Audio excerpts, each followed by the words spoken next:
Okay, so just a couple of things about the barricade so that we can know kind of, we built it a certain way, why did we build it that way?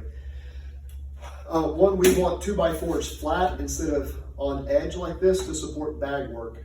So if you want to use something like a game changer, it's deep enough to support that, to simulate setting it on a flat surface.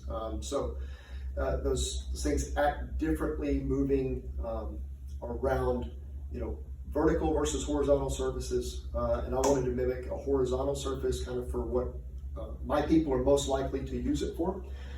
The high part of the barricade, so the high part, I'm 5'10". The high part is short enough that it makes it awkward for people that are average height.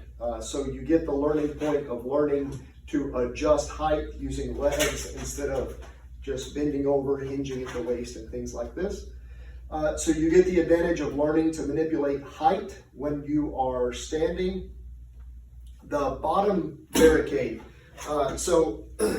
Bottom barricade can be used like in a reverse kneeling position, but it's really awkward.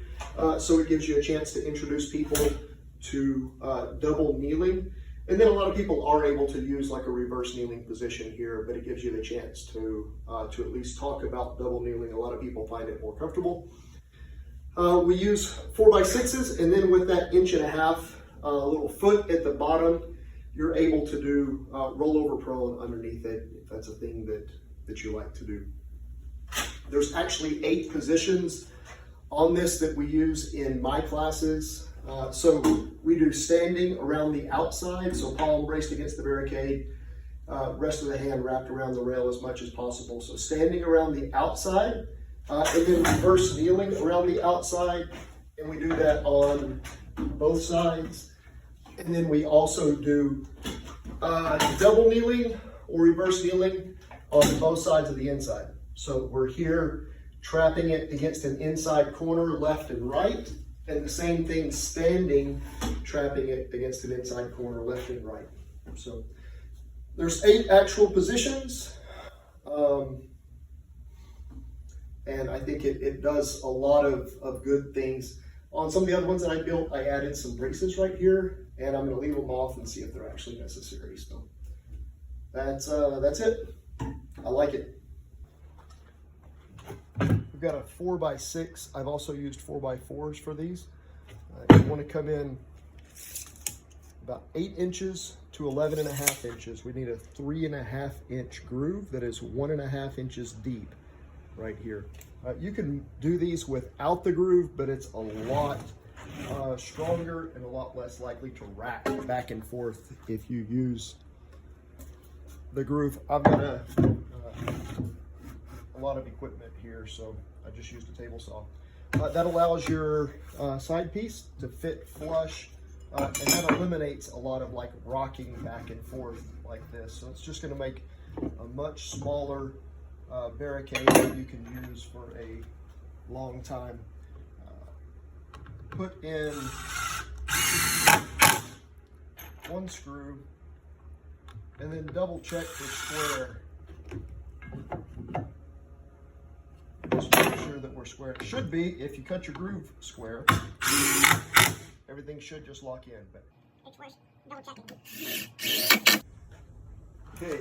We have 24 and 21 inch pieces. We're going to take a 24, line it up on this outside corner, and then check for square. Can't skip this part or it's never going to stand square as you're trying to use it.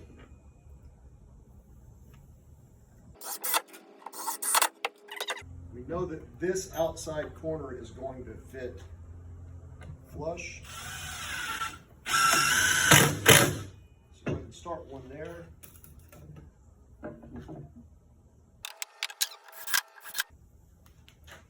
Now we have 24 inches on the outside, minus 1.5 inches, so your 21 inch piece fits right there.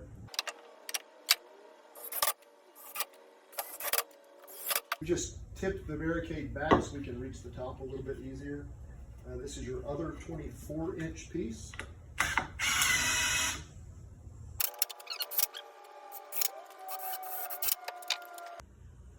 All right, from the very, very top, we're going to come down 23.5 inches and 49 inches. Make a little mark there on each side, and then square those off. That is going to be the top of our cross pieces. Come here from the outside and start a screw. We're just going to line these up right underneath the line that we just made.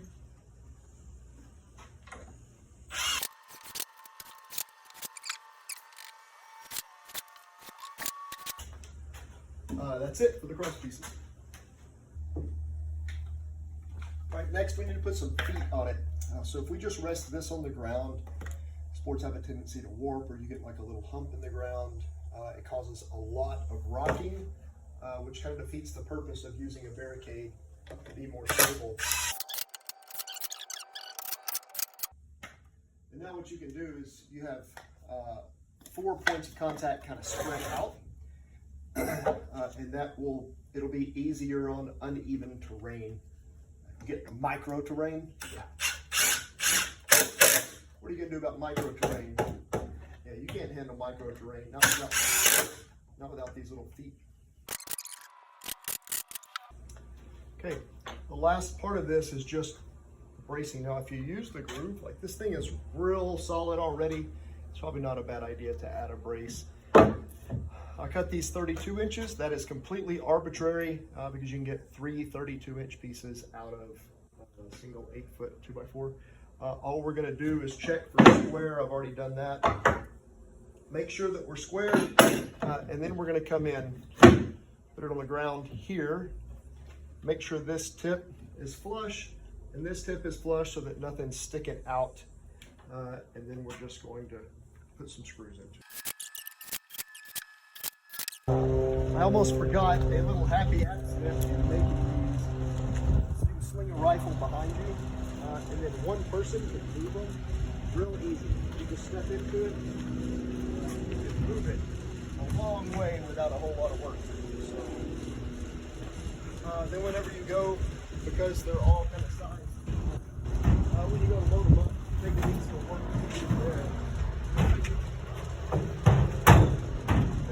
Inside of each other, so it's a little bit of a hassle because it's tight fit, but they nest inside, and you can store a lot of them pretty easy. I've got 4 of them that I just keep stacking up high on a trailer that I bring to classes. Works real well.